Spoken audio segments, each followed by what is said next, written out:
আমাদের ফাইলপত্র জেলা প্রশাসন ওখানে দেওয়া, আমাদের মন্ত্রণালয় ডাকছে ওখানে আমাদের ফাইলপত্র দেওয়া, সচিবালয় ফাইলপত্র দেওয়া, কিন্তু আমাদেরকে আশ্বাস দেয়। তা আমরা এটা বুঝি আমাদের ফাইলগুলো ওখানে যে আটকে থাকে, কিন্তু আমরা আমাদের হিসাব রাজপথে থেকে আমরা বুঝা নিব।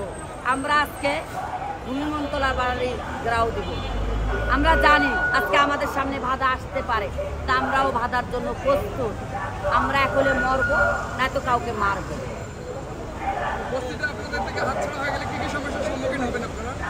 আমরা ওই ওখানে 15,000 প্লাট করছে আলহাজ আব্দুল রহিম। এই প্রকল্প একটা চিঠির মাধ্যমে দিয়ে ওনাকে বাতিল করা হয়েছে। হ্যাঁ, এটা যখন সরকারের মাধ্যমে পায়, ভূমি মন্ত্রণালয় ও ইনস্পিডিয়ার যদি কোনো ঝামেলা হয় এই প্রজেক্ট নিয়ে, তাহলে সালিসির মাধ্যমে শেষ হবে, কিন্তু ওনাকে বাতিল করা হবে না। কিন্তু ওনারা কি করছে, ভূমি মন্ত্রণালয় আদায় সংগ্রাম পরিষদ, আমরা এই পরিষদের আন্ডারে দুটি দাবি নিয়ে আজকে 31তম দিন পর্যন্ত আমরা প্রোটেস্ট করছি। আমাদের দাবিগুলো নিয়ে এখানে অনেক চিল্লাচিল্লি করছি, মশার কামড় খাচ্ছি, কোনোদিন ঠিক মতো খেতে পাচ্ছি, কোনোদিন পাচ্ছি না। আমরা এক কথায় 24/7 আছি, এখানে অবস্থান করছে আমার বস্তিবাসী ভাই বোনেরা এবং আমার শহীদ মুক্তিযোদ্ধা পরিবার। এখন বিষয়টা হচ্ছে, আমাদের এই দুটি দাবি নিয়ে আমাদের যা যা স্টেপ নেয়ার ছিল, আবেদন নিবেদন বলেন এবং ধরেন মানে কোর্টে যাওয়া, আবেদন নিবেদন আর অল সোর্ট অফ শান্তিপ্রিয় যে সকল স্টেপ আছে, লিগাল যে সকল স্টেপ আছে, আমরা লিগাল স্টেপ নিয়েছি।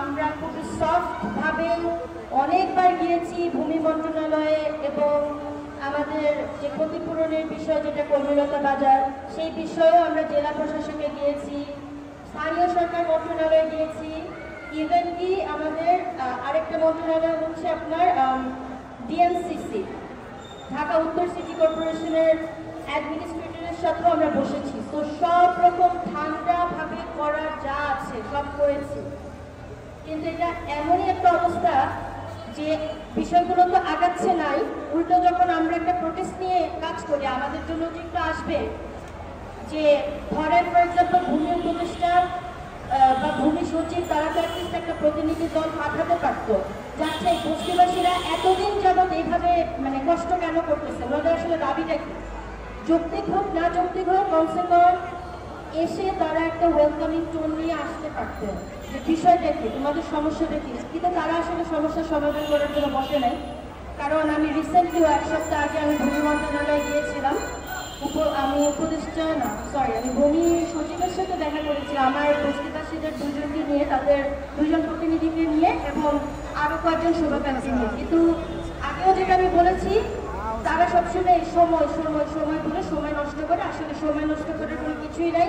হাসিনা আমাদের যে বস্তি পুনর্বাসন প্রকল্পটা, ভাষান্তিক পুনর্বাসন প্রকল্প, এই প্রকল্পটার যে চুক্তিটা ছিল, যে চুক্তির উপর বেস করে আমার বাবা এই বস্তি পুনর্বাসনের কাজটি করছিল একটা চুক্তির মাধ্যমে, সেই চুক্তিটাকে অবৈধভাবে ক্যান্সেল করে ফ্যাসিস্ট হাসিনা। আমি কিন্তু আওয়ামী লীগ বলছি না, হাসিনা কথাটা বলছি।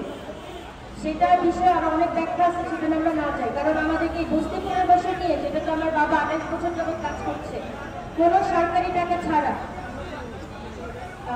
ভাইরা কি শুনছেন একটু? হ্যাঁ হ্যাঁ, ওকে। তো এই যে টাকা ছাড়া যে বস্তিবাসীকে পুনর্বাসন করা সম্ভব, সেটা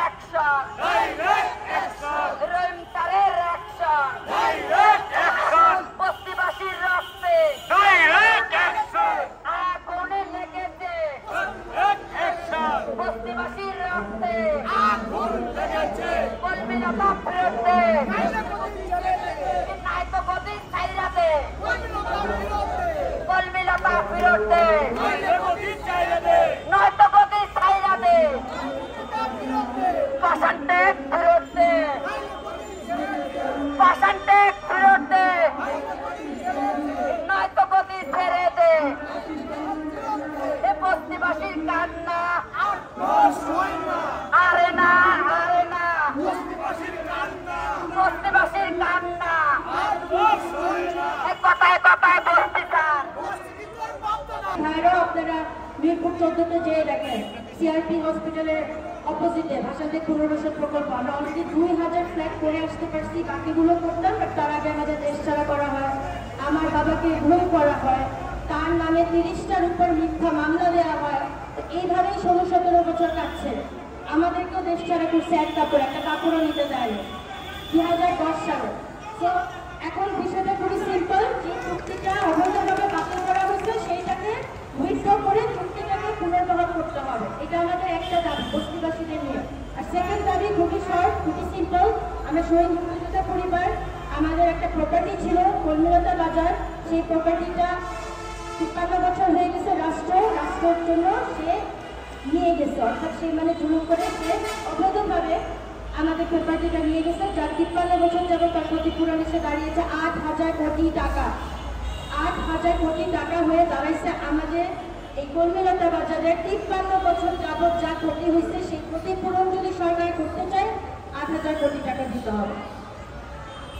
এর আগেও যা বলেছি, ইন্টারিম গভর্নমেন্ট এসেছে, 1 ইয়ার হয়েছে। ধন্যবাদ।